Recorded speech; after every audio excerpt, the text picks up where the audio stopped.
Et puis on va faire un détour par l'actualité internationale. On ira en France où le débat sur la réforme des retraites a été clôturé vendredi dernier du côté du Parlement. Les parlementaires n'ont pas pu trouver un terrain d'entente. C'est désormais au Sénat justement de pouvoir procéder à la censure ou à la validation de cette réforme si chère au quinquennat, au second quinquennat d'Emmanuel Macron. Pour commenter cette actualité, nous avons reçu pour vous par visioconférence Marc-Alexis Rochofre. Il est le président de IFIC, il est journaliste également au journal de l'Écho du côté de Clermont-Ferrand. C'est en France. Regardez cet entretien par visioconférence que nous avions eu avec lui. Soyez pas étonnés, mon cher collègue, soyez pas étonnés. Allez, un peu de silence, s'il vous plaît. Je crois que l'hémicycle vous demande des excuses.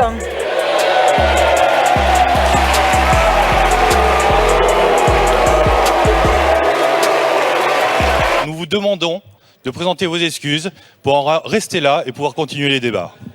Je vais ici défendre notre amendement de suppression.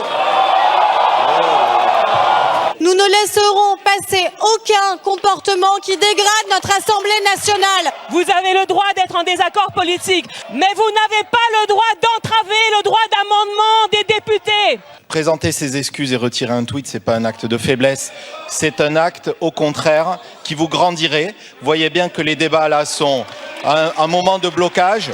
Vous n'avez pas conscience de la violence de cette image et c'est grave. Soyez humains, soyez responsables, soyez démocrates, retirez votre tweet. Merci Madame la Présidente, je vais essayer de défendre mon amendement si vous le voulez bien.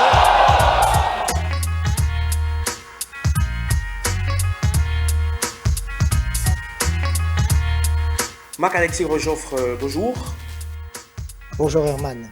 Les députés français n'ont pas pu trouver un terrain d'entente. En ce qui concerne la réforme des retraites, ils avaient jusqu'à vendredi dernier. C'est désormais le Sénat qui prend le relais. Obstruction, mise en scène, cinéma, attitude maternelle, attitude puérile, c'est une piètre image de la démocratie et de son principal atout qu'est le Parlement. À travers la Chambre des députés, la réforme des retraites semble pour autant inévitable, inéluctable, mais elle n'a pas été organisée comme il le faut, ni par le pouvoir actuel, ni par le pouvoir qui doit prendre en compte les attentes des Français et proposer aussi des améliorations. Voilà ce que nous avons vécu durant une semaine ici en France. Durant ces 2 semaines de débat, on a vu un Parlement houleux, éruptif, tendu, presque violent, à la limite chaotique, au bord de l'implosion. C'est une image qui ne ressemble pas à la France. Vous avez raison de parler de violence, car il s'agit bien de violence qui a eu lieu au cœur de l'Assemblée nationale.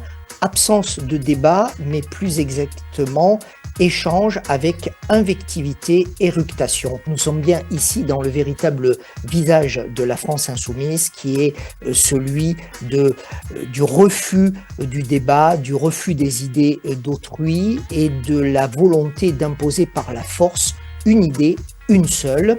Cette attitude de provocation pose aussi une autre question, celle, j'ose le dire, de la capacité des hommes et des femmes élus sous l'appellation France Insoumise à être capables tout simplement d'exercer un pouvoir, d'être députés. Ont-ils une formation? Savent-ils de quoi ils parlent? Ont-ils tout simplement un minimum d'éducation? Ça ne se décrète pas, ça s'apprend et un grand nombre d'entre eux ne l'ont pas appris visiblement.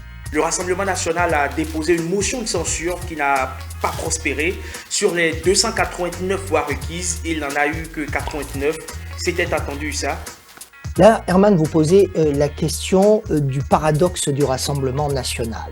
Le Rassemblement national, ou ses 89 députés en France, seront forcément et systématiquement vilipendés et mis au banc de la nation. Pour autant, ils représentent des idées qui ont été exprimés, qui se sont exprimés démocratiquement. Le problème de ces députés aujourd'hui du Rassemblement national, conduits par Marine Le Pen, puis Jordan Bardella, c'est qu'ils sont tous, malgré eux, pour la plupart, héritiers d'un passé celui ou à travers des petites phrases qui ont fait mouche avec le temps, celle de Jean-Marie Le Pen. Et précisément, même si ces députés du Rassemblement national aujourd'hui expriment des idées qui sont entendues dans la nation française, ils ne sont pas écoutés au cœur de l'Assemblée nationale. Donc dit autrement, lorsqu'ils proposent une motion de censure ou une adaptation d'un texte de loi au cœur même de l'Assemblée nationale, ils n'ont aucune chance d'être entendus. Vous m'avez insulté 15 jours. Personne n'a craqué et nous sommes là devant vous pour la réforme, a lancé Olivier Dussopt, ministre du Travail aux Insoumis. Est-ce que c'est cela qui résume finalement ces 15 jours au Parlement, Marc? Oui, j'ai juste envie de dire dur d'être ministre de la République française, notamment celui qui porte cette fameuse réforme des retraites. Olivier Dussopt, on peut lui tirer notre chapeau, nous, observateurs de la vie politique, de la classe politique. Il a pris des coups, il a même été traité d'assassin par un député de la NUPES, issu bien évidemment de la France insoumise. Tout ça n'est pas digne de la République, tout ça n'est pas digne d'une nation développée comme la France. Olivier Dussopt a reçu le soutien de la Première ministre Elisabeth Borne. J'espère qu'il l'a reçu aussi, au moins en privé, d'Emmanuel Macron, parce que celui-ci n'a manifesté aucune espèce d'agacement vis-à-vis de ce qui se passait. C'est peut-être dommage que le président de la République ne soit pas sorti de sa réserve, ce qui aurait d'ailleurs été presque un précédent dans l'histoire de la République, puisque pendant les débats au sein de l'Assemblée nationale, on part du principe que le président n'intervient pas et qu'il intervient simplement à la fin. Mais là, effectivement, on est allé trop loin. Alors, pensez-vous que la retraite aura l'approbation du Sénat ou le gouvernement ira à l'extrême en activant l'article 49.3 de la Constitution qui lui permet de faire passer le test par ordonnance, ce qui ne s'est jamais produit auparavant? Difficile à dire si le Sénat approuvera la réforme des retraites, en tout cas le texte comme il est aujourd'hui. Ce que l'on sait, c'est que de tradition, le Sénat est beaucoup plus conservateur. Pas conservateur au sens de la droite, mais conservateur au sens du pouvoir. C'est-à-dire que, quel que soit le président en place, souvent le Sénat et les sénateurs, par leur conservatisme, leur calme, leur pragmatisme, se rapprochent des idées du pouvoir ou des idées de l'exécutif. Donc on peut penser effectivement que le Sénat va demander une amélioration de tel ou tel point, mais qu'au final, il acceptera le texte et donc la réforme. Est-ce qu'Elisabeth Borne est en capacité à sortir, à dégainer le 49.3 ? Oui, elle l'a déjà fait, elle pourrait le faire sur ordre ou recommandation du président de la République. Marc-Alexis Rojoffre, merci.